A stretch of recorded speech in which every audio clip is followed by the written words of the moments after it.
Welcome, everyone, to our wonderful webinar on WordPress. I had a moment there where I forgot where I was.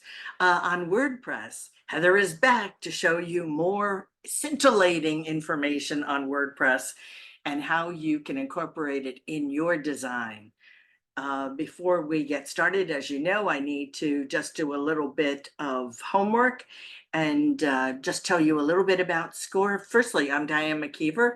Let me welcome you. Heather Turner is here to present. But let's talk about SCORE. It's a nationwide nonprofit organization that's a resource partner of the Small Business Administration. We offer free, and I can't stress that enough. People are always saying, well, is it the sixth session that you start charging? We never charge. We sign confidentiality agreements. We don't share your information. We don't charge, but we do offer outstanding mentoring services for your small business. Our chapter has nearly 90 volunteers waiting to help you in a variety of ways. So if you have a business question, consider getting a mentor. It's very easy to do. Our chapter was recently designated as a SCORE Chapter of the Year. So when should you contact us? Well, maybe you just woke up with an idea and you're thinking that maybe this could fly. Contact us and we'll help you kick it around. Or you're in the startup phase. You've actually opened and then realized that marketing was harder than you thought. Contact us and we can help make that a little bit easier. Or you want to grow your business, it's stagnated and you want to spruce it up, we can help you with that. Or lastly, you want to sell or close your business, we have an exit strategy team to help you do that. Or conversely, if you're thinking about buying a business, contact us so that you don't pay too much for that business. So all this mentoring stuff that I'm talking about, where do you go to get one? Well, you can go to score.org/Minnesota. There's a big old button that says request a mentor. You fill in a couple of important information, including your zip code, because we try and pair you with somebody close to you. And you could also click on the mentor profiles and you can choose your own mentor if you'd like. I bet Heather or I would be interested in working with you. So you might want to go that route. You can also, while you're on our website, check out our workshop calendar and look at some of our recorded webinars. Lastly, I want to thank our sponsors. These are the folks that help us keep the lights on. You'll notice that a lot of them are financial institutions. If you go into one of these with a SCORE mentor and your business plan, they're going to listen to you a lot harder, better than if you walk in with a pile of papers that they have to discern. So without further ado, I'm going to stop sharing my screen. Heather will start sharing her screen and bring you this. Remember, is more of a hands-on. Heather is going to be sharing her screen and walking us through the parts of WordPress. So if you have any questions, please put them in the chat. As always, we are recording this. You will get a copy of the recording. You won't get slides because there are no slides, but you will get a handout. Apparently, it didn't come with last week's link, but we'll try and fix that and get it onto this week's. So Heather, I see you're sharing your screen. Go for it. Take it away. All right. Thank you. And I'm going to put the handout in chat too, just so you have a copy of it. And we will send it out later too. So I promise not to torture you for more than a couple of minutes with PowerPoint slides. This is, and I had mentioned this to Diane earlier, sometimes it's a bit of a challenge when you want to do a live demonstration because you're relying on the internet to work and everything not to glitch. So we're going to keep our fingers crossed. I do see Kurt has a question. Kurt, would you like to ask that question that you have in the chat?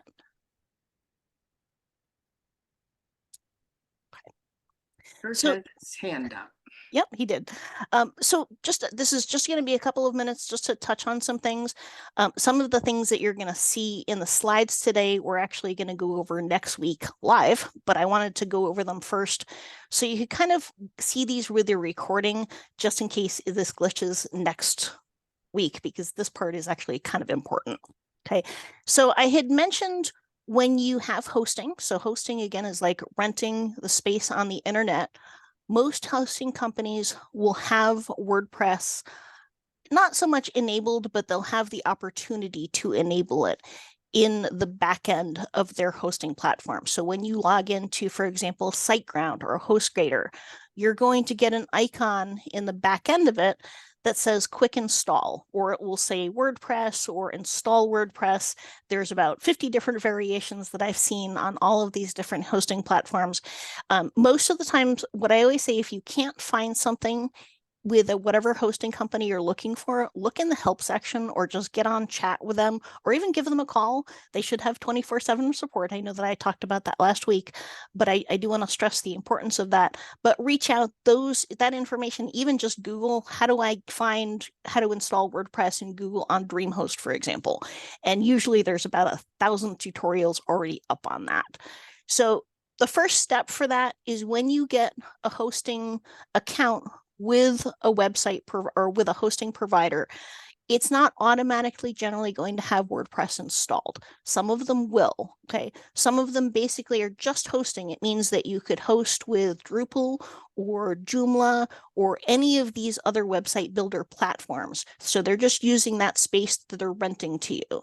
WordPress is something that you're basically going to have to enable, though. It's not going to cost you anything, though. So the first step is just going to actually find that place to install it. Okay. And it's a pretty simple process. It usually takes less than 10 minutes. I've found usually it takes about 3 minutes on average, but I'm going to say 10 minutes just to give a little bit of leeway with that. Okay. And then this is another version of a different hosting company. So you'll see install WordPress for free. And I bring this particular screenshot up because they're going to give you some options for this. Okay. Make my WordPress site look like the theme demo. Okay. Last week, and I'll touch on this again, when you install a theme, so you install basically what your website is kind of going to look like, the frame of the house plus the exterior of it, it's not necessarily going to look like what you actually get.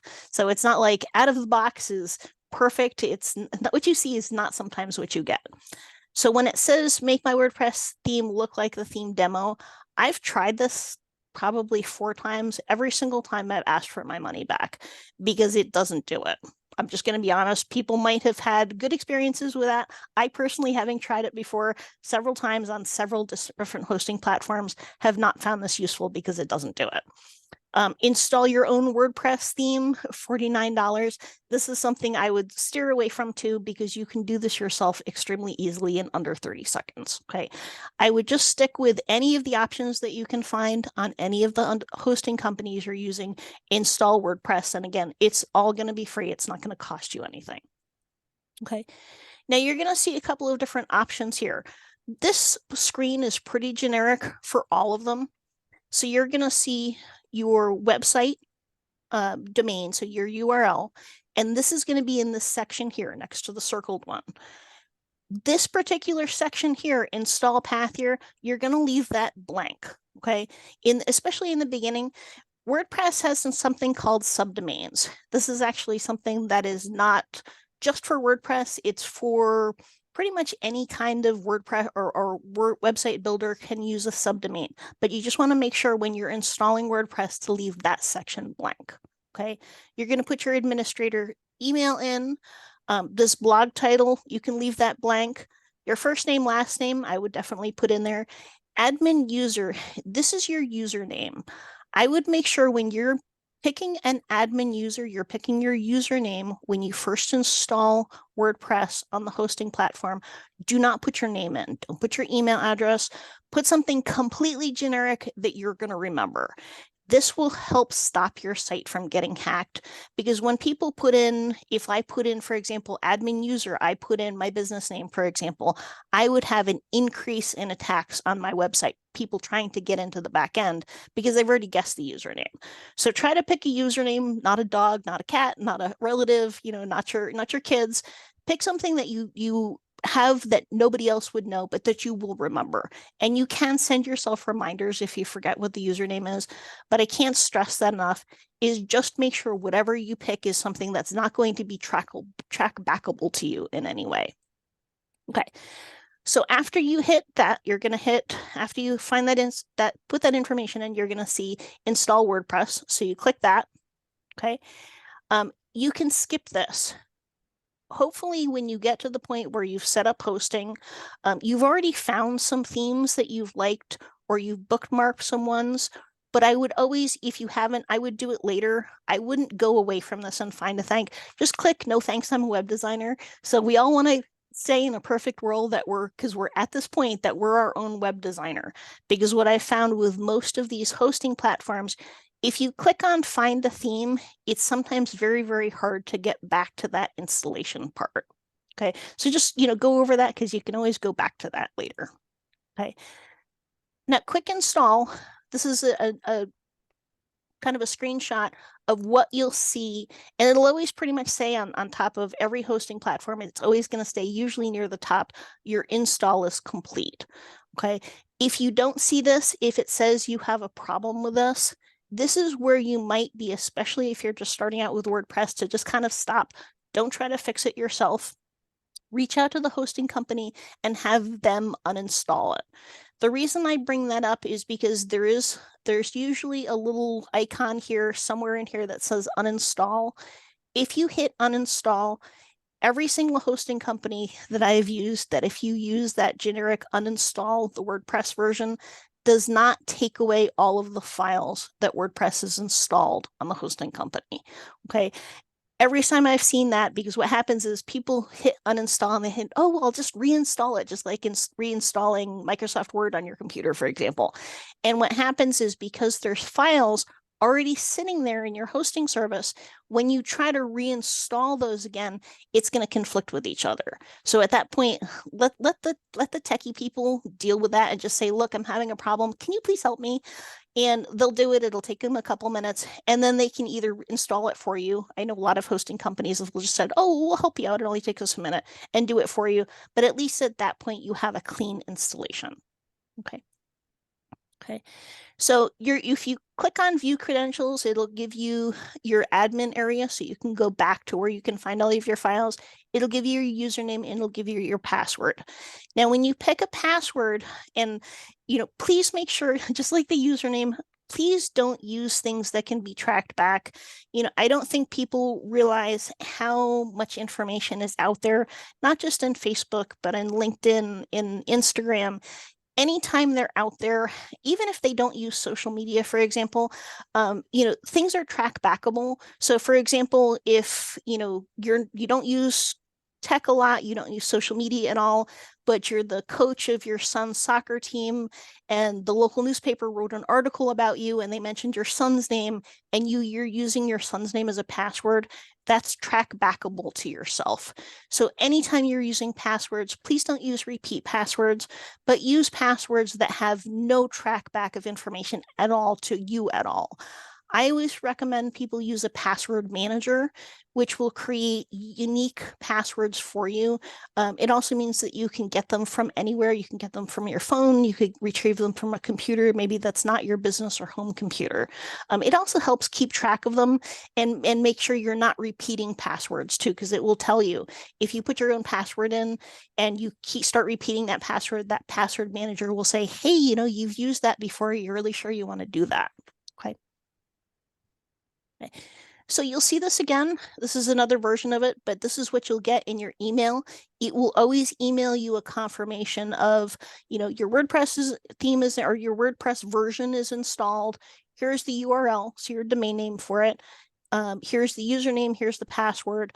Most of the time when it comes to an email, that password is going to be mostly or all hidden. So it's going to have asterisks in it, or it's going to have nonsense characters. Okay. Anybody have any questions so far? And Kurt, I see you still have your hand up. Okay. So this is a kind of a example of you if you were going to look for a hosting company that offered WordPress with it, InMotion Hosting. So this one actually comes pre-installed. So InMotion Hosting, I've never personally used this company, so I can't say yay or nay. I just wanted to use this as an example.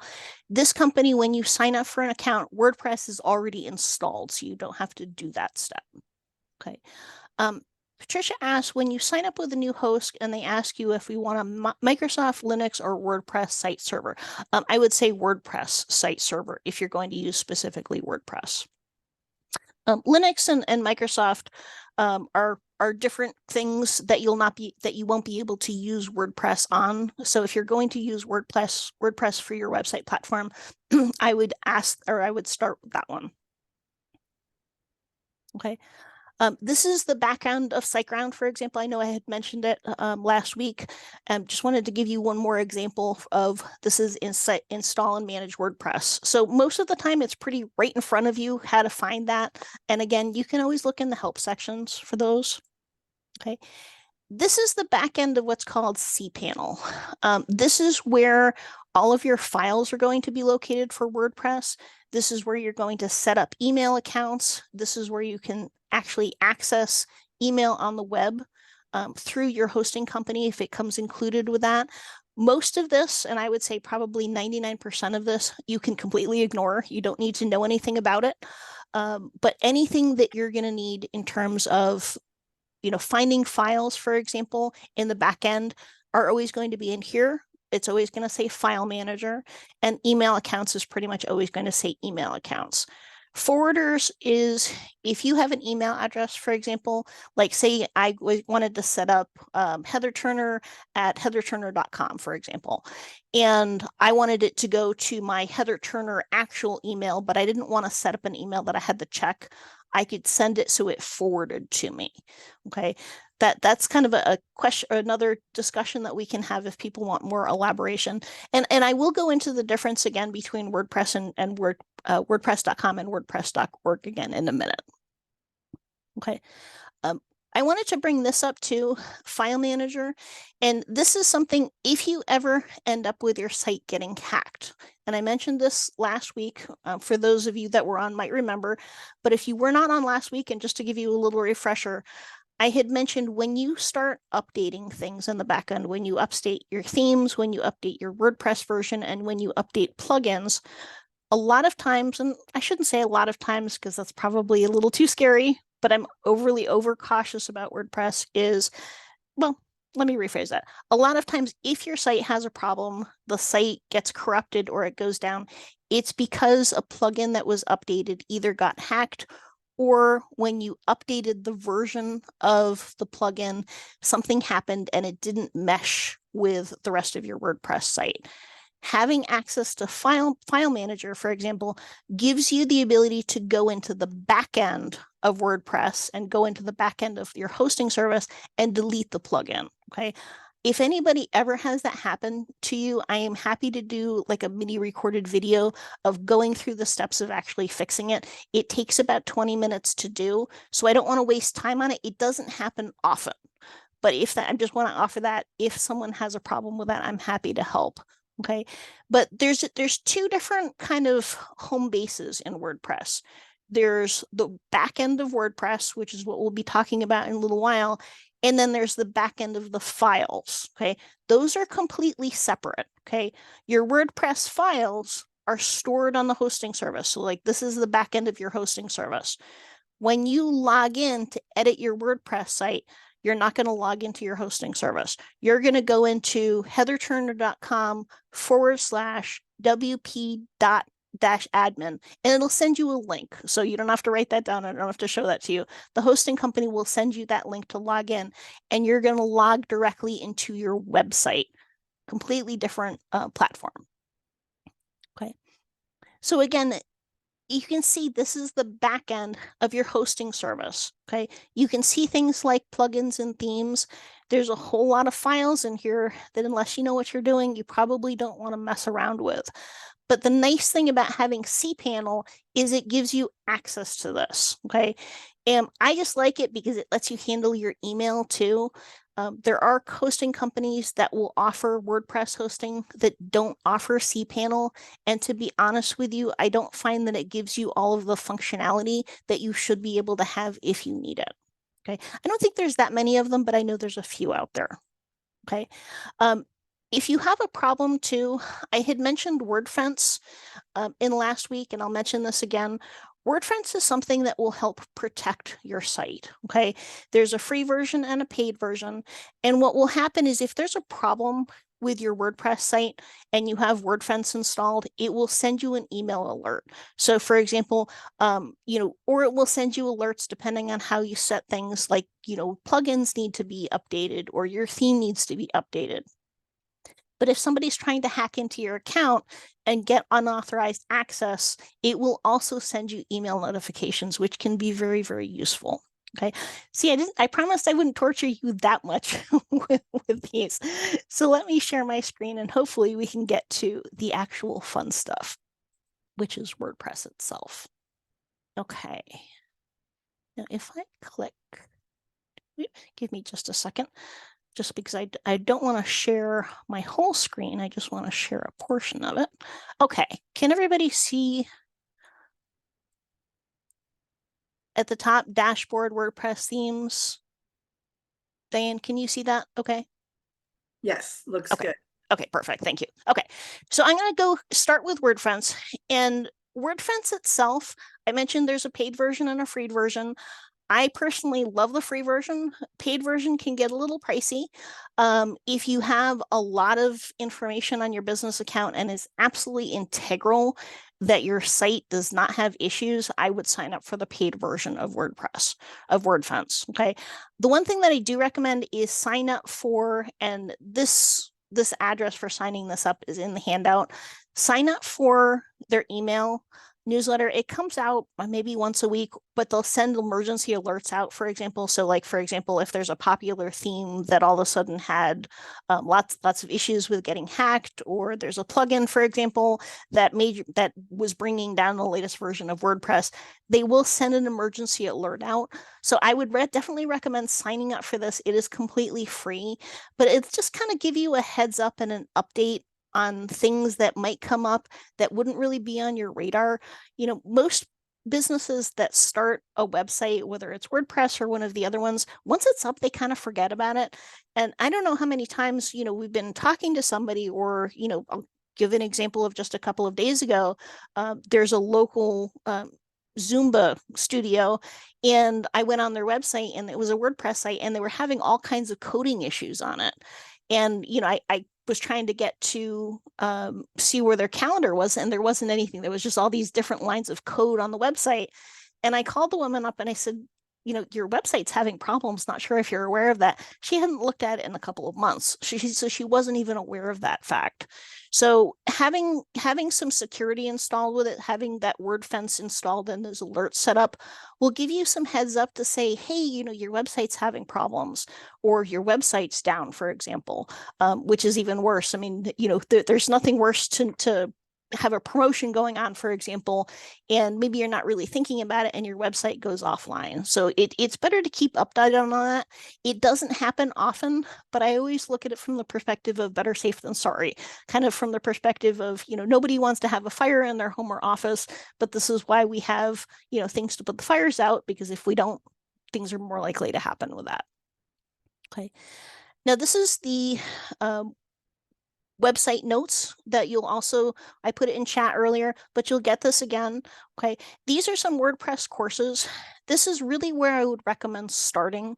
These are some low cost ones. WordPress.com, though, I think is probably the best one to start with. It is completely free.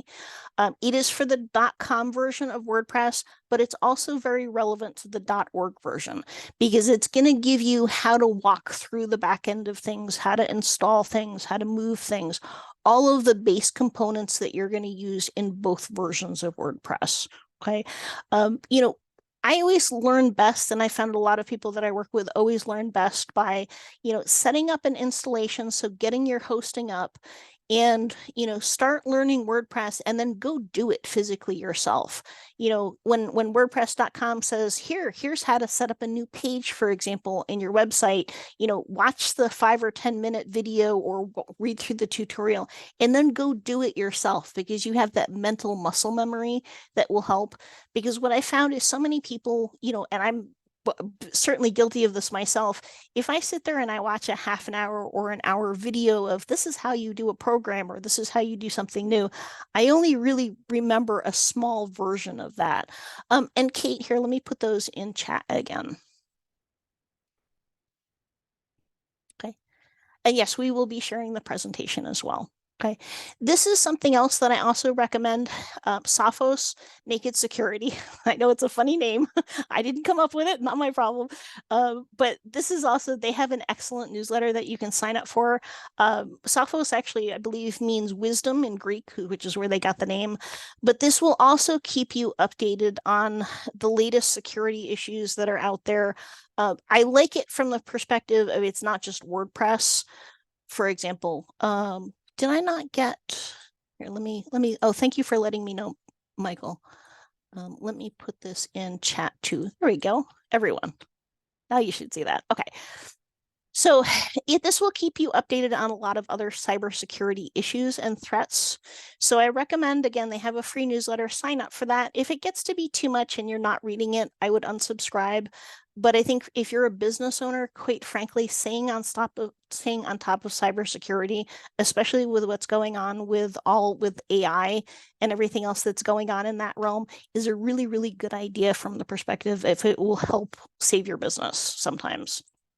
Okay, let me close these up. Okay. So last week we kind of touched on themes. I know it was a PowerPoint, and appreciate you bearing with me about that. But I wanted to go over the live version of WordPress.org, which is where you'll find themes. For those of you that were on last week, and for those new people that are on this week, a theme is kind of how your building will look. WordPress is the basis of a house. So think of the construction piece. So it's the framework of the house is WordPress. A theme is the overlay. So is it a brick house? Is it a historical mansion? Is it a painted lady, for example? Is it, a cape? That's the theme part of that. When we talk about plugins in a moment, the plugins are the functionality parts of it. So the slideshows, the contact forms, the different bells and whistles, to put that in the context of a house, for example, a plugin would be, do you have gas heat or do you have electric heat? They're the things that kind of the movable parts of your site itself. Okay. So there's lots and lots of free themes, as you can see, over 12,000 of them. There's also paid themes. Most paid themes usually run between $40 and $60. I've seen ones up to, over 100. Okay. The one thing, and I'd mentioned this a little while ago, is sometimes what you see is not what you get. Okay. So 2024, for example, these themes, 2024, 2023, 2022, 2021, okay, these are the kind of the oldest themes that have been out there. WordPress has been around for, I think, about a decade so far. It was originally started as a blog platform. And I think what happened was developers came along and said, hey, this is kind of neat. This is a great blog. It's got a lot of different things you can do with it. It's got a great platform to be able to push things out to the internet. It's pretty search engine optimization friendly. Hey, we should build websites with it.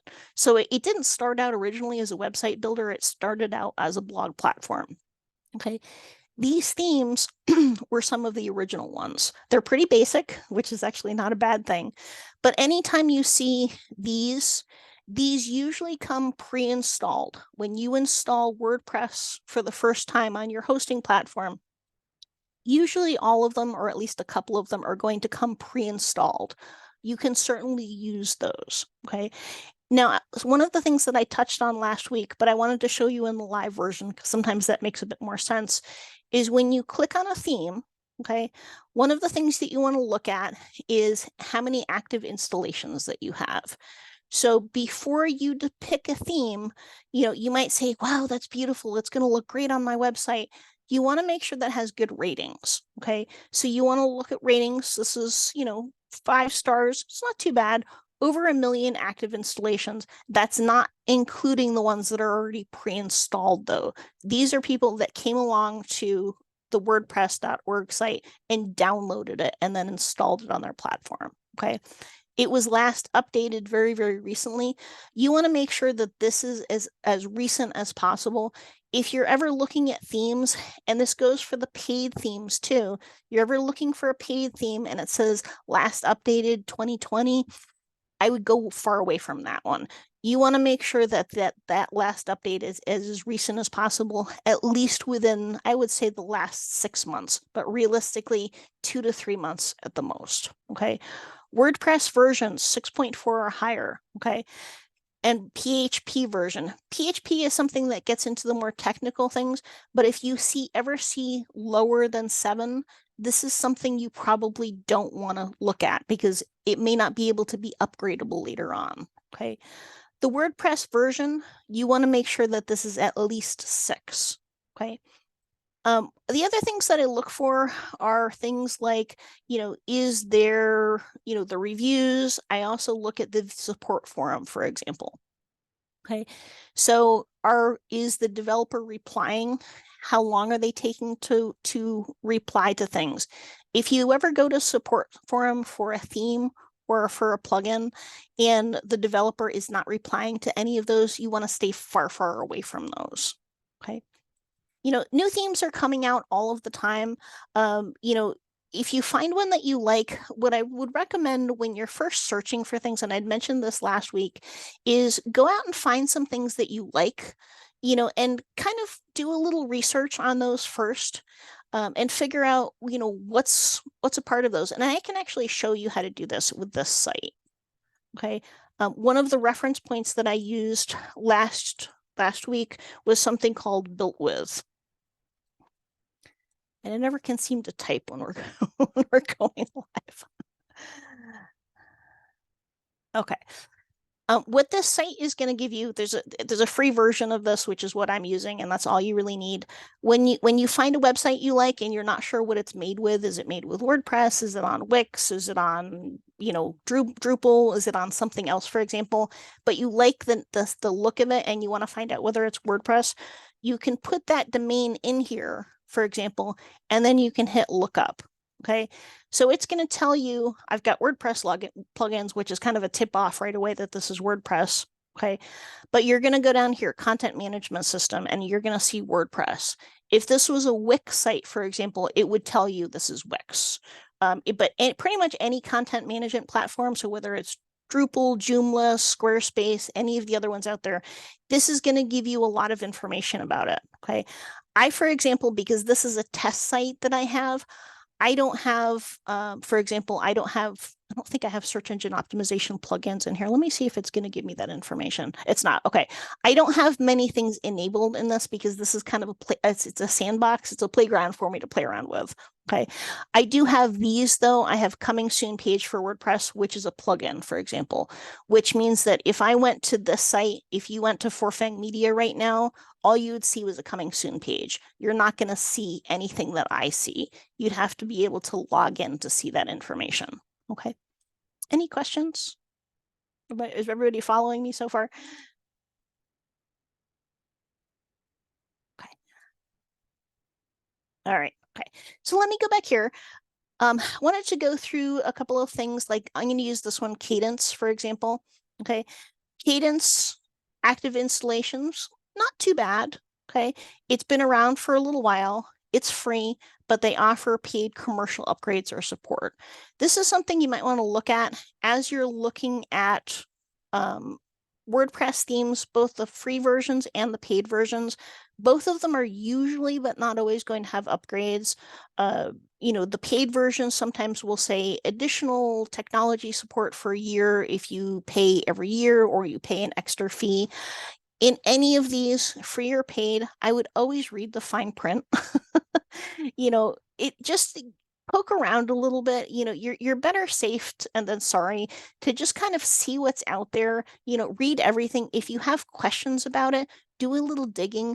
Google honestly is my best friend. Anytime I don't know the answer to something and I'm curious about it or I need to know it, I always look at Google and I will find 15 different sites that agree with each other, and usually you can get a fairly decent baseline of that. Okay, that's kind of it on themes, except for the fact, and I'll show you this in a bit when we're going to the live version of WordPress, is just because your theme looks like this doesn't mean necessarily that when you install it, it's going to look the same way. Okay, and I want to give you an example of a paid site.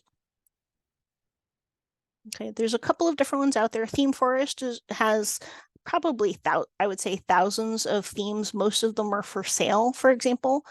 Um, so you can get themes, and so you can see some of the prices in here: 69, 39, 60, 59.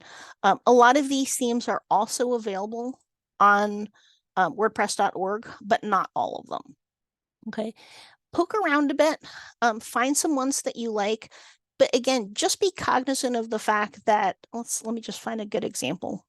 Let's take this one. And you say, okay, live preview. Okay. So this looks kind of interesting. It's got the logo up here. It's got by You Design Now. So I'm assuming that when you install it, it's going to look just like this. Okay. It might or it might not. So if you buy a theme, just keep that in mind, because you might install it in the back end and it will change your site completely. It's not necessarily going to look like you think it looks. Okay. If you buy, and I've done this myself a bunch of times, if I buy a theme, I install it, and then for whatever reason, I know it's not going to look necessarily the same, but I don't like it. They usually say if you return it within a certain amount of time, they'll give you a full refund. I have never had an issue getting a full refund if I ask for the refund within a week. Okay. Realistically, in the beginning, there are so many free WordPress themes out there. And for most small businesses, unless you need a website that's got hundreds of pages on it and you need it to do all kinds of different, flashy bells and whistles thing, I'll be honest, most of the time, most free themes are really what you can use. Okay. There's a lot of professional website designers out there that use free themes too. So it's not just, free themes are not for our do-it-yourself crowd. It's just something to be aware of when you're looking at these. I want to go into plugins. Okay. Now, some of the reasons that I want to talk about plugins, I had mentioned plugins are the bells and whistles of your website. Okay. When you're looking for plugins, for example, I want to show you one. There's a couple of them for search engine optimization. Okay. Now I bring up search engine optimization because WordPress itself is generally pretty well optimized for search engine optimization. So how people get from Google to your website, or they get anywhere on the internet to your website, but it's missing a couple of base things. I have yet to see an out-of-the-box theme, even the paid ones, that's perfectly optimized for search engine optimization. Usually when you run a website on it, when it gives you the score, it will usually score it around 90 instead of 100. Okay. Installing, these are my two favorite ones right here, Yoast SEO and All-in-One SEO. I personally prefer Yoast. A lot of my friends that are web developers prefer the All-in-One SEO. I've tried both of them. I just actually like working with Yoast better just because I learned how to use it more than the other one. Both of them have a free version and a paid version. Totally honest, the free version of both of these are quite good. Okay, so I would start out with one of these on the back end, and it will just help optimize your website. Now, I do want to talk about search engine optimization for a moment. Just because you get your website 100% optimized, it means that you're scoring 100% on Google. It means that you have meta tags in your website. It means that you have alt descriptions of your images. Doesn't mean that people are going to come along and find you on Google. Okay. You could pay thousands of dollars for a web developer and they might perfectly optimize your website, but you have work to do offsite. which means, so there's two different parts to search engine optimization: the on-site, which is your website, and then the off-site, which is Google My Business, Bing for Business, Yelp. I know not everybody loves Yelp, but it's very good for search engine optimization. Getting on directories, being listed on a Chamber of Commerce site if you're a Chamber of Commerce member. It means that you have traffic coming to you that's not just the website itself. Okay. So just keep in mind when you do that, you can pay people to do that. Just be wary. There's unfortunately a lot of scammers out there. You can do most search engine optimization yourself. It's not going to happen overnight though. Just because you get a Google My Business listing and a Bing for Business listing and you get on some directories that are specific to your business, you're not automatically going to go from 0 to 1,000. It's going to take realistically 6 to 8 plus months. If you hire a good search engine optimization company, if they're good, they'll tell you that. The ones that promise that you'll get on page 1 of Google in under a month, those are the ones that are the scammers. Please run away from those. Okay. Paula says, should you take payment on your website, or that will make it more vulnerable to hackers? So Paula, in terms of payments, you're not generally taking payments directly on your website. That's a great question.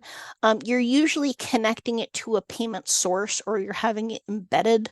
So if you have PayPal, for example, when people pay through PayPal, it's kind of integrated into your site itself.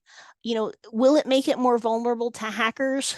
Realistically, not any more vulnerable, as long as you're taking precautions that anything else that you install on the website.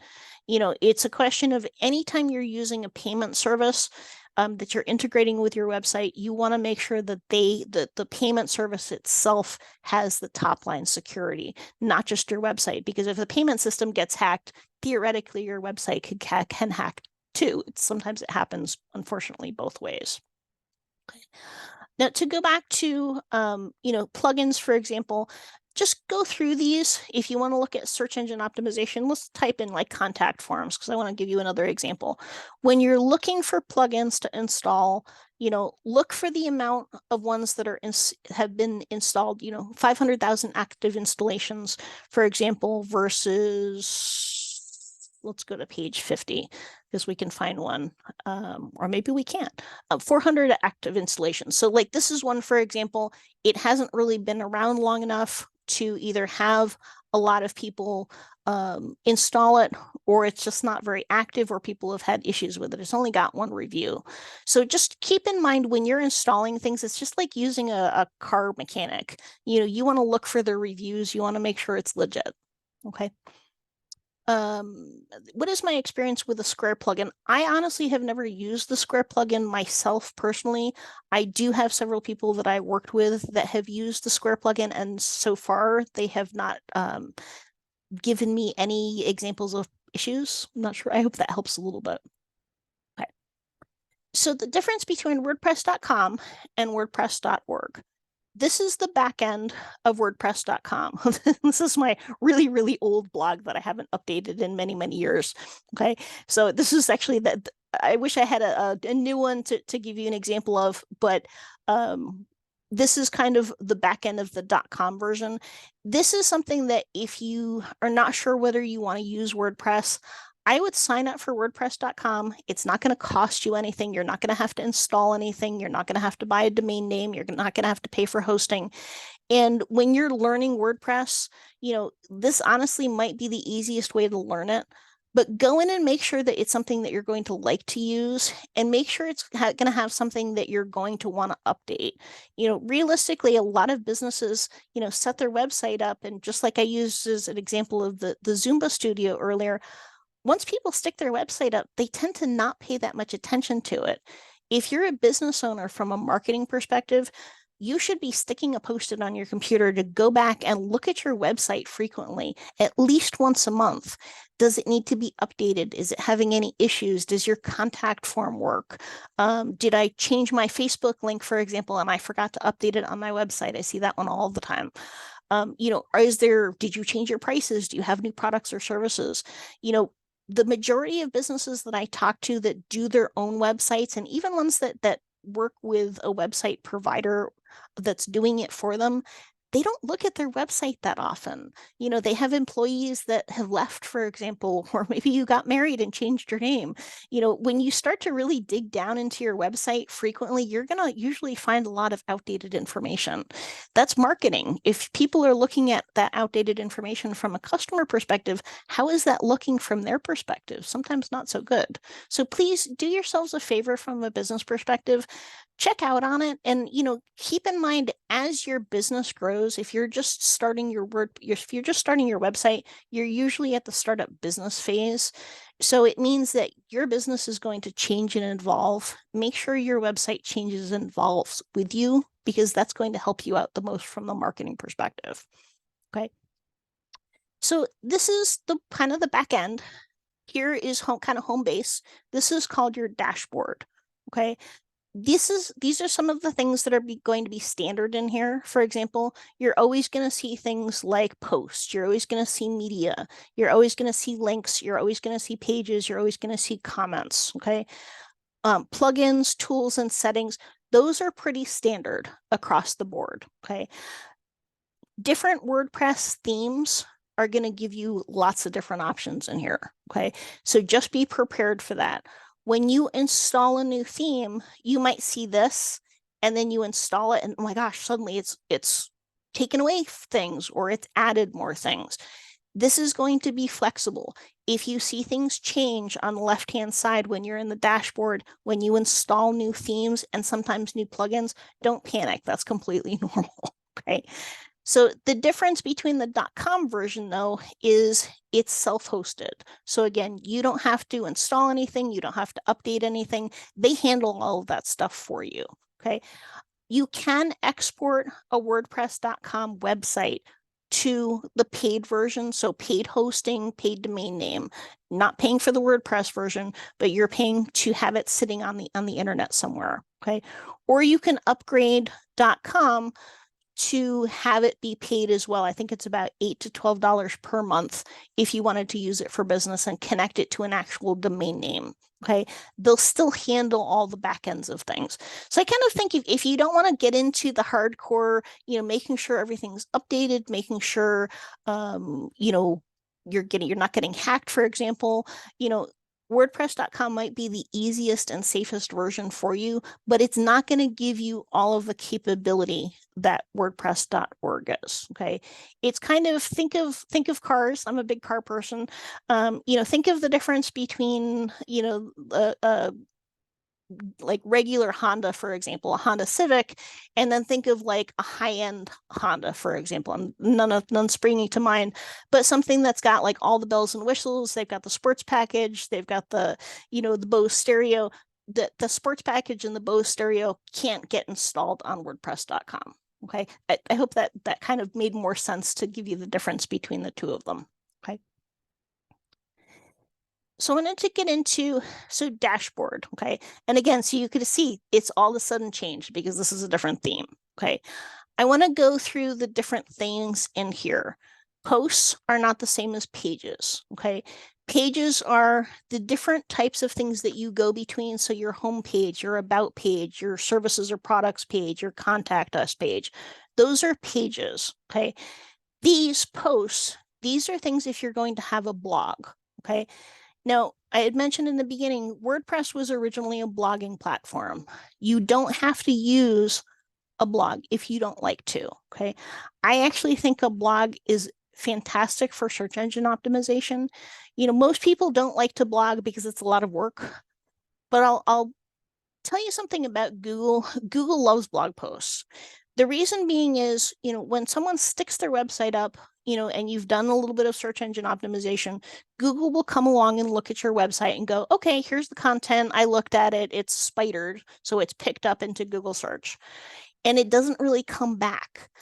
When you write a blog post or you go in, you make some updates and some major updates to your pages, what happens is Google gets all excited about it, goes, oh, fresh content. I'm going to go look at it again. So blogging can really help your search engine optimization. Okay. If you start to blog, you don't have to go crazy and do it once a day or once a week. If you can do a blog post every few weeks or once a month, that's fantastic. And to me, it's interesting from a marketing standpoint, because if you go on the marketing experts sites, and this is not meant to be sarcastic, but just more realistic, is the professional bloggers out there will say you need to be blogging all the time, and your blog posts need to be like 3 pages from perspective of Microsoft Word page long. Do you know how long it would take me to write that? Probably like 3 hours. I don't have time to do that once a month. I want you to keep in mind that these people that are professional bloggers, they're suggesting that this is what they do for a living. They're professional bloggers. If you want to look at it from the perspective of making it so you don't pull your hair out from a business owner, if you can put a couple of photographs up that you own, like you have a storefront, take some pictures of your storefront or your products, or, if you have a service meeting with a client or something that's relative to the business, and you write a couple of paragraphs, that's fine as a blog post. It's still enough fresh content for Google to come along and pick that up. Okay. Now, posts are consecutive though. So when you write a post, it's not going to come out in a different link on the top. It's going to be consecutive. So if I write a blog post, it's going to get published, and another blog post is going to get published on the same section. Okay. So when you start publishing your website, for example, just keep in mind you're going to start out with pages, because the pages is where you're going to set this website up and the content that's in there. Okay. And I'm going to go through here kind of step by step. Let's start with themes, for example, because I want to start with this one, and I also want to be cognizant of time. Okay. So I have, for example, 2017. Okay. Now here you can see new version available, new version available. I use this particular test site because I haven't been up for a while to update any of these. Okay. Now I can go in and I can say here, if you hover over it, so you can see activate and you can see live preview. Okay. If I hit live preview, this is something that's not currently installed on the website. Okay. This one, the one that says active, is the one that's installed. Okay. Hotel Center Light. So if I hit live preview, what it's going to do is it's going to take me, let's hope it's working. It's going to take me to what this would look like on the site. Now, I don't have anything installed yet. I don't have any text except for blah, blah, blah, because I wanted to put a little text in here. And I don't have anything else. But as you can see, that didn't look at all like that thumbnail of what the site looks like. So just keep that in mind. It's not always necessarily going to look like the site, like the thing that you uploaded and put in. Okay. And Paula and Michael, I'll get to those questions in a couple of minutes. Okay. Now, you're always going to see this. This is where you can edit things. Okay. When you're looking at themes to install, you want to make sure it gives you as many options as possible to be able to edit things. Okay. So some themes, for example, might only give you a couple of options. Those aren't going to let you customize your site very much. Okay. If I click on this, for example, it's going to give me a couple of different menus. All of these things are expandable. When you're looking at themes, it's going to tell you your options, just like buying a car. Does it have AC? Does it have power windows? Does it have a sports package? The more bells and whistles in the theme, the more options it's going to give you that you yourself can edit. Okay. If it only says you can change the header, that's all you can do. It means you can't really customize anything else that's in the site. Okay. I'm going to X out of this. Okay.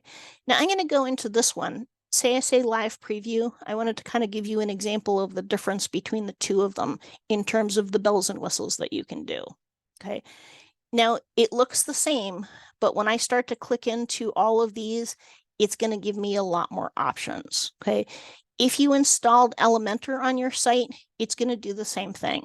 It's going to give you a lot more editing bells and whistles to be able to change logos, change colors, change text, change fonts, change sizes.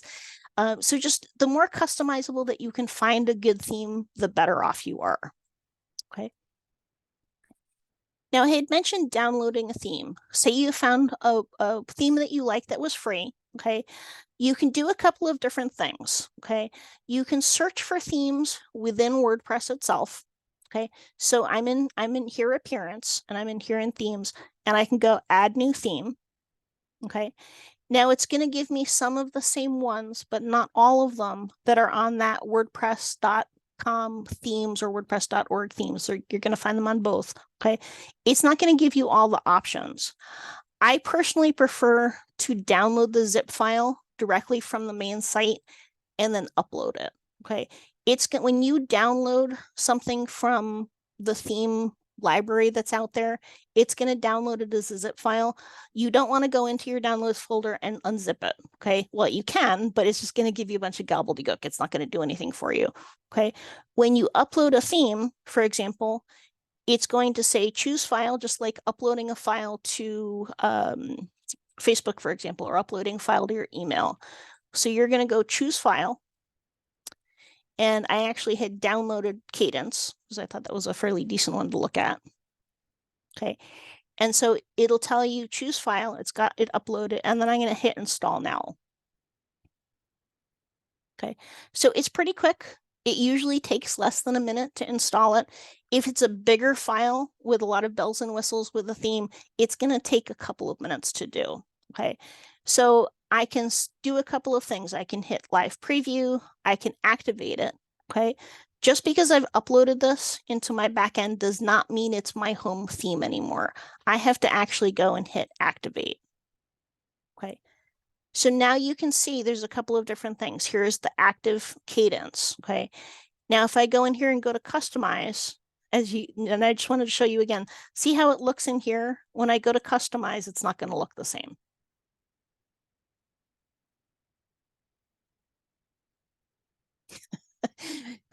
It's a little intimidating at first because you're like, wait a second, I found this really, really cool theme and I really, really like it and I installed it and this is what I end up with. This is where you need to sometimes go into the site files and go into the help section and learn how to do, okay, this is how I import the header, for example. This is how I go in and upload something. So, it's going to give you different options for different theme. I mean, we could probably talk about themes itself till the cows come home, but I don't want to bore you to death because honestly, it's not that interesting. I would just go in and, see what works, find some themes that actually look closest to what you want. I found that the themes that I found that are useful for people starting out are the ones that when you install it, it looks just like the thumbnail does. Those are the ones that are going to be the easiest from the perspective of a WordPress beginner to utilize. And if you decide to change it down the road, go ahead and do that. The one thing that I would just keep in mind is if you have a full-fledged website that you've designed and you've customized a theme and you want to change it, don't just install it over the new one. Don't just switch it because a lot of times it will mess up your whole website. What I always recommend is have someone that that maybe uses WordPress a lot, make a copy of your website, your current website, and upload it to a test site. This is like a test site. This is one of the things that I use it for example. So if I have a friend, for example, that has a WordPress site and they want to see what their website is going to transition to when they change the theme, what we can do is we make a copy of it, we upload that copy to the test site, and then we install the new theme. A lot of times what will happen is it will completely screw the site up. You want to know that before you do that with your live business site because and Paula says that's what happened to me with my site. I can't stress the same thing. Just as staging features is basically the same thing. There's in that help list, there's a great website out there with a sandbox that you can play with themes and you can upload some information to it. Just be cognizant you don't want to upload personal information to it, but you can test it out a little bit. Okay. This is one of the reasons that I say sometimes get started with WordPress.org. When you start designing your website and playing with it, you can actually see what happens when you transition with themes before anything even going live and being public on the internet. Paula said, can you go back if you made a mistake? So if you've made a copy of your website, and yes, you generally can go back, what we'll do is if the theme messes it up, we'll uninstall the theme. Sometimes if it kind of breaks the site and you can't get into the back end, this is where you go into the file manager in your hosting and you would delete it from the back end to get rid of it. That doesn't usually happen. Usually just uninstalling the new theme fixes it. But I always say, make a copy, make a backup of your website. I mentioned this in last week's. Make sure your hosting service has website backups. I always use, like, my hosting companies always do website backups. They do them every 48 hours. But I also have a backup service that I like. This one is a plugin. There's a whole bunch of good ones out there. I personally have been using this one for years. Again, this is a personal option. This one is called All-in-One WP Migration.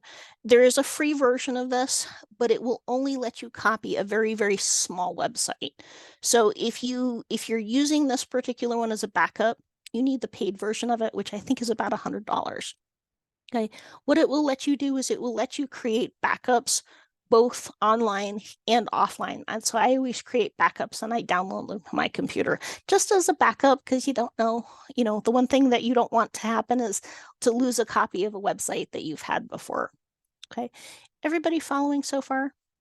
Okay. And I know there's a couple of questions. As Paula says, if you have time, can you show me where to go to put under maintenance in the dashboard? I'm not quite sure if I understand what you mean, Paula, by that. Michael says pros and cons of using the photos of the theme versus uploading photos we pay for or free Creative Commons photos. Okay, so first of all, I would not ever use free photos or even a free Creative Commons photo. I would always buy a photo. I would, get somebody to take pictures for me from a professional photographer, or I would, trade services with a good photographer. I would take them myself. There's no free sites out there that I have not found copyrighted photos on. Even sites like Pixabay, for example, which is a fantastic free stock photo site out there, I have found digital watermarked photos in there. I don't trust any of them, and I know a lot of businesses that have gotten copyright claims for using those. So please be super, super careful. Just because it says it's Creative Commons free, there's Getty Images photos in a lot of the Creative Commons, like Flickr, for example. So just be cautious out there. And then if it comes with a theme, it's part of the theme. The one thing to keep in mind is if you come up with a theme that has photos in it that you like to use, legally you can use those, free or paid, because it's part of the theme itself. If you change the theme, though, you cannot use those photos anymore. Those are licensed, especially if they were bought to that particular theme.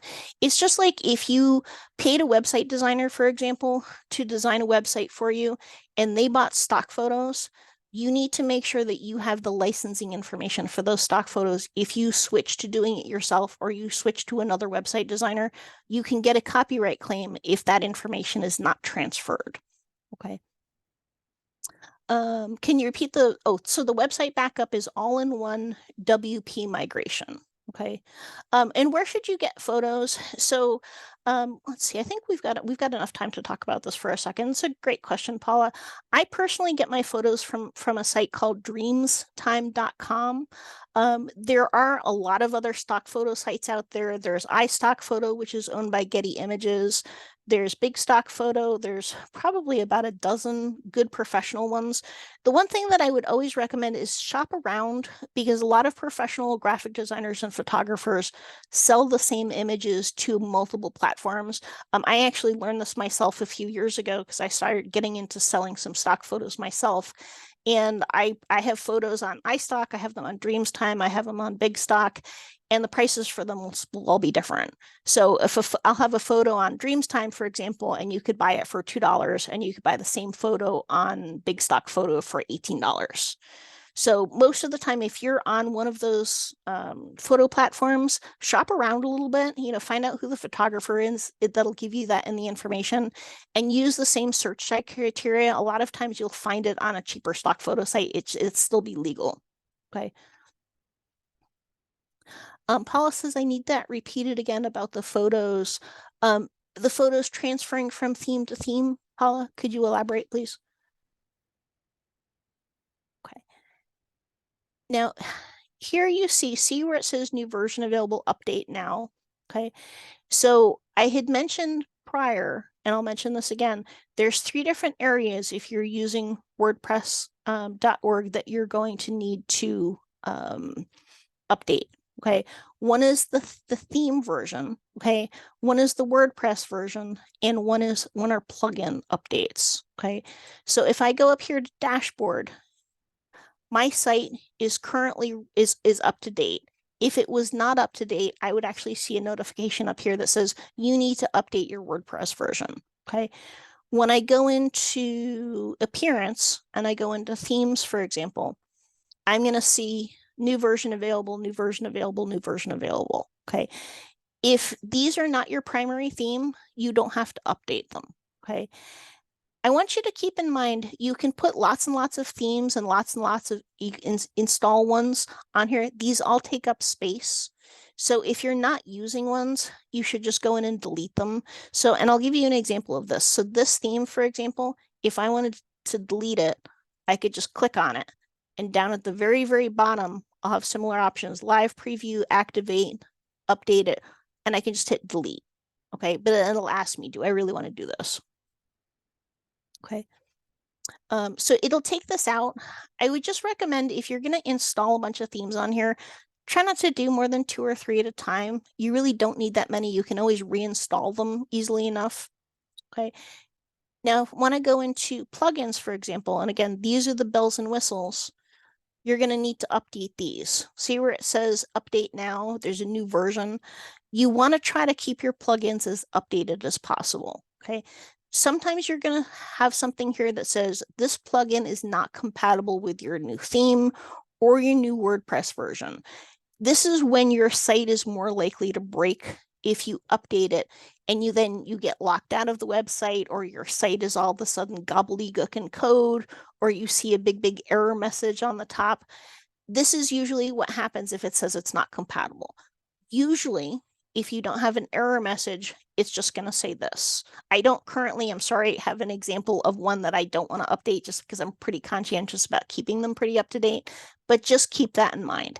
I would never ever update something if it says it's not compatible with something. Go find another plugin. Okay. Now, usually there's 2 different things. See here, it says auto updates disabled. You have the option in WordPress to have everything auto update. I personally, and again, this is a very personal opinion, I don't like that. Just because if you're managing it yourself, if something happens when your WordPress version, your WordPress theme, or your plugins get updated, you don't know where the problem lies. So I would rather take an extra 5 minutes and hit update now and just wait. Okay. And then what I always do is I'll take this and I'll go in. This is Google Chrome, but you can do this in Safari or Edge or any of the other ones, and just put it in an incognito window and see if it's still there. Okay. If this was public, you would see whatever the content was, but this will tell you right away. Okay. It'll say, an error message, or the site won't come up, or something will look funky on the site. So you'll be able to tell right off the bat. When that's done, I'll go to the next one and I'll just hit update now, for example, and I'll take the time to do the same thing. I'll go over to that incognito page and I'll just refresh it and make sure that it's okay again, just in case. I always say better safe than sorry. The reason I do it this way is then I know if I've got 15 plugins installed and I update one at a time, and the last one I update makes the site go hinky, that's when I know, when I go into the backend files, that specific plugin is the cause of the issue. Because if you have auto update enabled, you have to delete all 15 plugins and then start completely from scratch and see which one re-breaks the site again, which can be really, really time consuming. Okay. In Google Chrome, it's the 3 dots. So click on 3 dots and new incognito window. Let's see, in not Safari, yeah, in Safari, in some of the other versions of this. So for example, in Firefox, sometimes it's in the menu. It will say, new browser window, new private browser window, it's also sometimes called, or new incognito window. Okay. So that's pretty much plugins. We've got a few minutes so we can go over some of the other things that I wanted to go into. Okay, now I want to go into pages. So I'm going to click on here, all pages. Okay, so these are the current pages that are in the site, for example. Okay, so it's got a home page, which is the front page, contact us page, policies, rates, rooms. Okay, If I wanted to delete any of these, I could easily enough just go in and hit trash. You don't want to delete your home page because that would take the home page away. But if you wanted to delete trash, I'm going to do this. I'm going to hit trash. Okay. You're going to see something change in here. See where it says now all published trash Cornerstone content. Let me blow this up a little bit so it makes it a little bit easier to see too. Okay. Now, if I hit trash and I went, oops, I just made a mistake on this, I can go in and I can hit restore. So it's not the end of the world. The one thing to really keep in mind when you start playing around in the back end of WordPress, most things that you do in the back end, if you go, whoops, I shouldn't have done that, most of the time it's retrievable. Okay. Most of the really important things in WordPress, if you do something that's going to compromise things and not compromise the website, but kind of compromise the look and feel and your content, WordPress is going to give you a pop-up notification that says, are you really sure you want to do that? So just keep that in mind. Don't feel super nervous about screwing things up, especially in the beginning. It's just a question of getting used to the layout and getting used to how to edit things. Okay. What changes are not undoable, retrievable? Okay, well, a good example of, so say I delete all of these pages and then I go into the deleted folder and I trash those, they're gone. So I'll give you an example of this. So let me hit trash again. Okay, now this is in the trash folder. Okay, if I wanted to delete this permanently, this would be permanent. This is why it's in red. Okay. If I deleted this permanently, I would not be able to retrieve it at that point. There's very few things that are like that, but it's always going to say, and it's always pretty much going to say, do you want to delete this forever or do you want to delete it permanently? So it'll kind of give you a heads up on that. Okay. I hope that answered the question. Patricia says, when you upload photos from a management perspective, is there a photo that you can look at? Yes, there is. We were actually going to talk about that next week, but I can certainly touch on that today. This is media. This is your media library. Okay. I don't think there's actually anything in here currently, but when you're in a live site, this is where all of your images and your graphics will be found, not the text. Those are going to be on your pages, but anything that you upload, including things like PDF, if you uploaded a Microsoft Word document, any external type of file will be found in your media library. Okay, and it's going to give you some, let me see, or you know what, I'll give you a quick way to see what's in there, because I should talk about that since we're on that topic now. Let's take this particular one and let's take food. Okay, so let's take this particular picture. Okay, now this picture, for example, if I want to download this, okay, this is big. If you were going, and please don't use Pixabay, please use a good stock photo site or a legal photo. I just want to give you this as an example. Okay, keep in mind when you're uploading photos, you want to make sure that they're small. It doesn't mean small size, it means small compression. Okay, so when you're downloading a photo from a stock photo site, and I guess I might as well talk about this now since we're on this topic, but I was going to touch on it next week. You want to make sure that it's small. So this is 135 kilobyte, which means it's pretty small. 650 pixels wide is fairly big from a website perspective. So you just want to make sure that whatever you're downloading from the source that you buy or somebody sends or you take is as compressed as possible. Okay, so I'm going to download that. Okay, now when I want to upload something, there's a couple of different ways that I can do this, but I'll show you how to do it from this perspective. This should be in my downloads folder. So I'm going to go add new media file and I'm going to go select file. Okay, so I'm just going to click on that. Okay, now this is in there. If I could upload the same file again and have 2 different copies of it or 10 different copies of it, it doesn't matter how much you have in here, but I only really need the one particular version of this. Now, say I wanted to add this into a page. Okay, let's go back here to all pages. Once you upload it, it's there. You don't have to save it again or anything like that. Okay, so say I wanted to put this on my policies page. Okay, I'm going to hit edit. Okay, now there's 2 different kind of layouts in here. This is Gutenberg. I'm not a big fan of Gutenberg only because when I started using WordPress, Gutenberg wasn't around. I prefer the old block editor. That's just a personal one for me. And I want to show you something because this is actually back where we were going to start to talk about this next. You have a choice of using this, which is a block editor, or you can use the old version of the editor. Okay. This is the block editor. And see this, there's Yoast SEO that I'd mentioned before. Okay, these are some things that you're going to need to fill out when you start putting content in there, and we'll talk about those a little bit more tomorrow. Okay, but you're going to say add block. Okay, so I want to add an image in this particular case.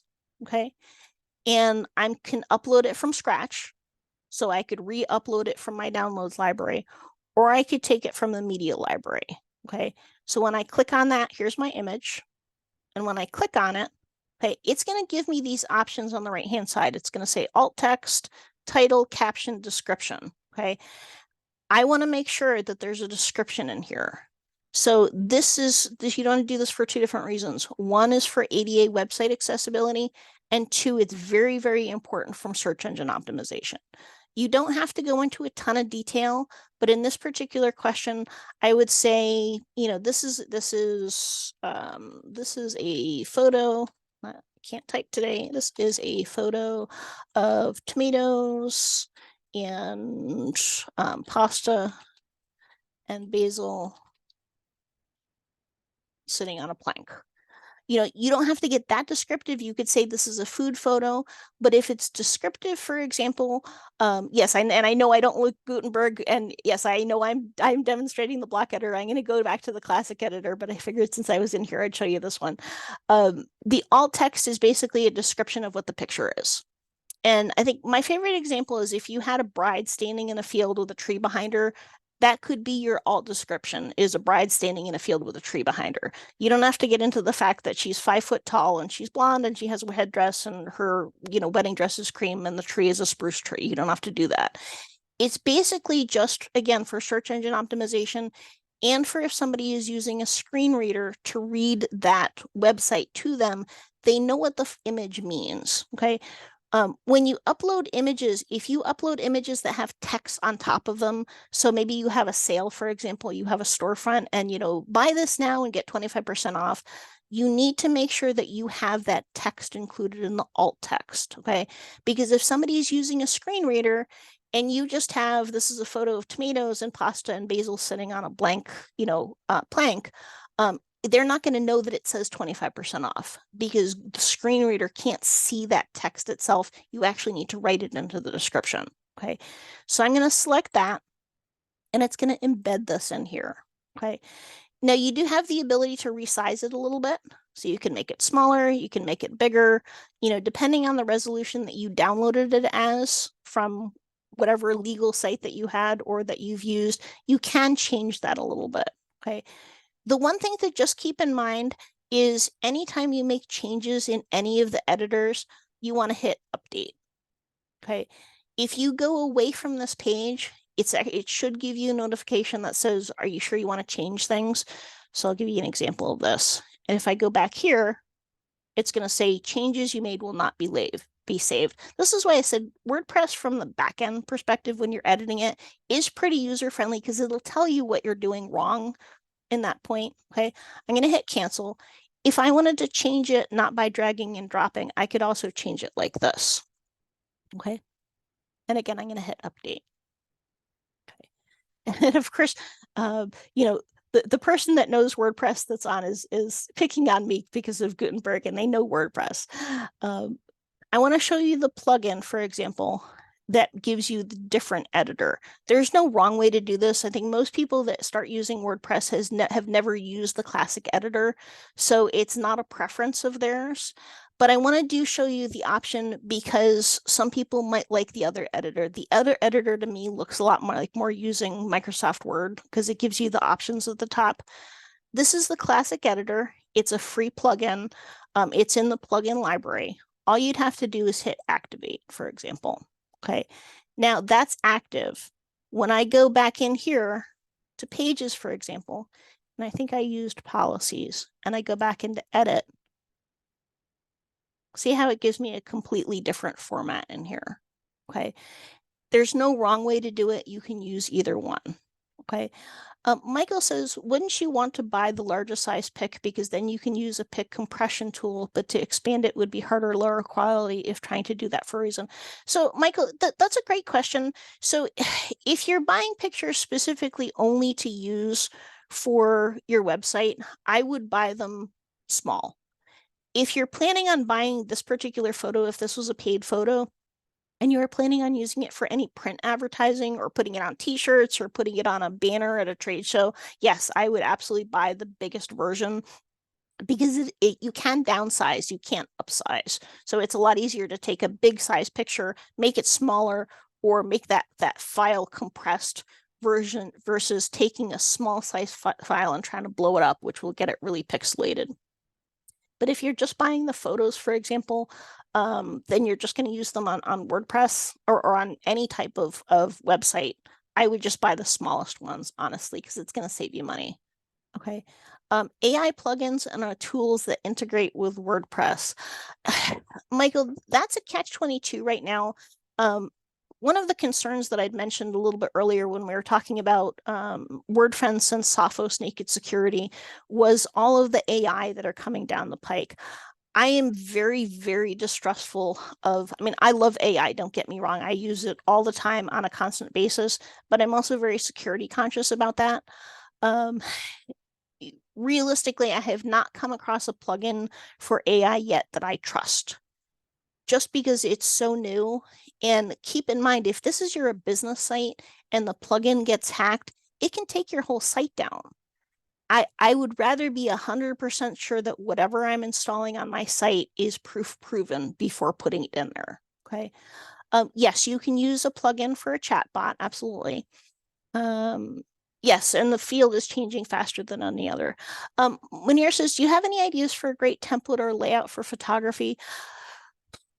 For themes or templates for photography specifically, if you go in here to appearance and you go themes, for example, and you can do this on the WordPress theme directory, you can also start searching, for example. So let's go add new theme. Okay, it's going to give you. Oh, do I have to wrap up, Diane? No. Okay. Okay. It's going to give you a couple of options. I would do this, search themes. I'd start here or I'd search on the WordPress directory and I would just go for photography and see what comes up. Okay. I've never used any of these personally myself, but we certainly you could try them and say, let's install those and see how realistic it looks. I'd go to some other photographer sites that you have found and see whether they're using WordPress. Because when you go to that site, that built with site, it's going to tell you which theme they use too. Okay. So if they're using Photography Max, for example, and you put that website into built with, it's actually going to tell you that they're using the theme Photography Max. So at least you'll kind of get a baseline of which one they're on. Does that help? I hope. Okay. I think I got most of the other questions. Okay. I just wanted to give it a few more minutes for other questions that you might have. We'll go into more detail into things like menus, for example, into some of the additional plugins and the functionality that you can do, and also get into a bit more of the editing standpoint, because there's a couple of tricks and tips that I found when using the editor version of the backend that I think are important to pass on, so that you're not pulling your hair out and you're going, why does it keep doing this? Is it just me? No, it's not just you. It's just some quirks with WordPress itself. Okay. I always say when a first site is being designed, whether you're doing it yourself or you're employing somebody to do it for you, write down all of your content in advance, get your images together, get your photos together, write your site outline up. Most small businesses really only have 4 or 5 pages to start with. Sometimes they have more, but figure them out and say, you want your homepage, you want an about us, you want a contact us page, you want to find us page. If you have a brick and mortar, get that information together first. I've just found that if you start designing the site first, you're chipping away at each page versus having all the content together first. You design what you want, and then basically you're just copying, pasting, and then you can publish everything versus doing the home page and the contact us page, and then, oh, you haven't gotten to the about page and you have 6 months later coming soon. Okay. And there's continuity between the Yes. pages. You've Yes. thought about it all at the same time. Very much so. Mhm. Okay, Michael asked, You have another question? yep. If using photos that come with the theme, could we change the alt text, caption, etc., and make the pictures smaller for optimization, or no need from a search engine optimization perspective because it's already maximally optimized? Generally, most themes already have the photos in there as optimized as possible. You can go in here. Can I, Diane, can you stop sharing for a second? Because we have Sure. 2 minutes. I can show people some details in here. Let me go back and share my screen again. Okay, so if I go back in here to media, okay, when I click on this, this is actually going to tell me, so this file size is 129 kilobytes. So this is a really good file size. The one thing that you can always try to see whether you can minimize your photos.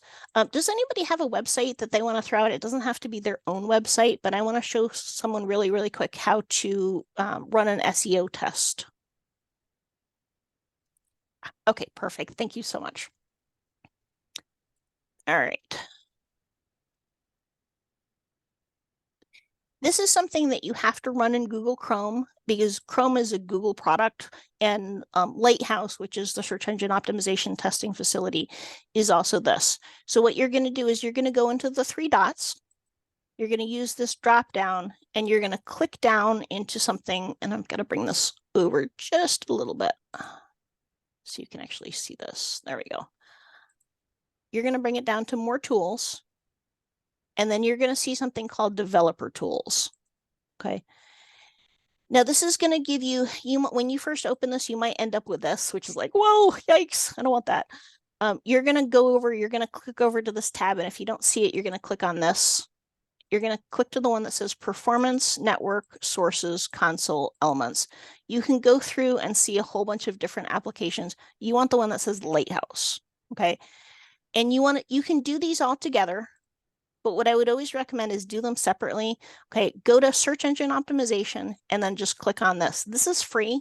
It's not going to install anything on your site. It's very safe, but it will give you kind of a good rundown of what you need to improve on your site. Sometimes we run sites and they have 100%, sometimes 90.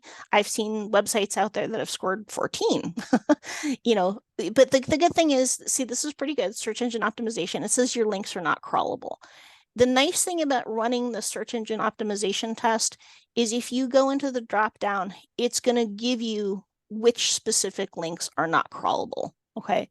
And I'll go through that again, Patricia, real quickly. Okay. So it's not saying that all of your links are not crawlable. It's only saying that these 2 right here are. Okay. If you have images, for example, that don't have alt tags, it'll tell you images don't have alt tags, and it'll give you which specific ones don't have that.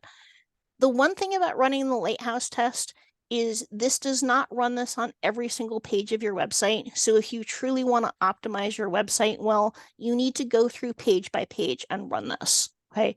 So for example, if we go to, just to give you an example, because I want to show you how to get to the option again. So 3 dots, okay, more tools, and then developer tools. Okay. And you want to make sure it's on Lighthouse. Okay. Search engine optimization. I like to run accessibility and performance. I like to run them separately because otherwise you have a whole laundry list of things, and trying to separate out which is which sometimes is a little much. Analyze page load.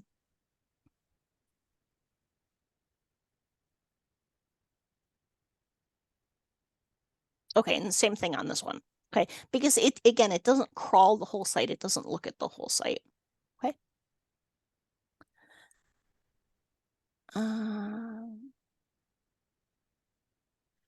Okay, do we have time for one more question, Diane? Yeah. I will run.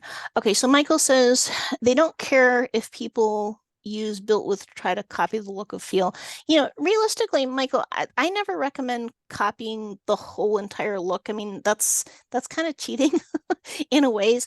But I mean, if you have a theme and you have another website with the same theme, it's the same theme and the look is basically going to be the same. The colors, the images, the text, and the content are going to be different. There are websites that are not designed in WordPress that aren't based on themes and templates. And when people copy those, that's not a good thing. Is there a way to prevent somebody from using the same theme that you're using? Only if you go to a website developer and have them design a custom theme just for you. That's the only way that I know of that you could stop that. Because if I'm using Aveda, there's nothing to stop Diane from using it too. Okay. So Google Analytics, I would definitely install Google Analytics. There are some Google Analytics plugins that can make it easier to integrate into your WordPress site, though. I would use those. Again, just go into the plugin directory, do some assessments of which ones work the best for you. I think Monster Search Engine Optimization was one of the better ones out there if you want to help integrate Google Analytics, though. But that's separate. You're not going to access Google Analytics through your backend. You're going to access that through Google Analytics itself. Okay. Oh, right. Another stunning presentation. We do have somebody who put in the Q&A, what is the best hosting? What are the best hosting platforms? Okay. You did talk about that last week. I did. I mean, so and I'll be super quick, Diane.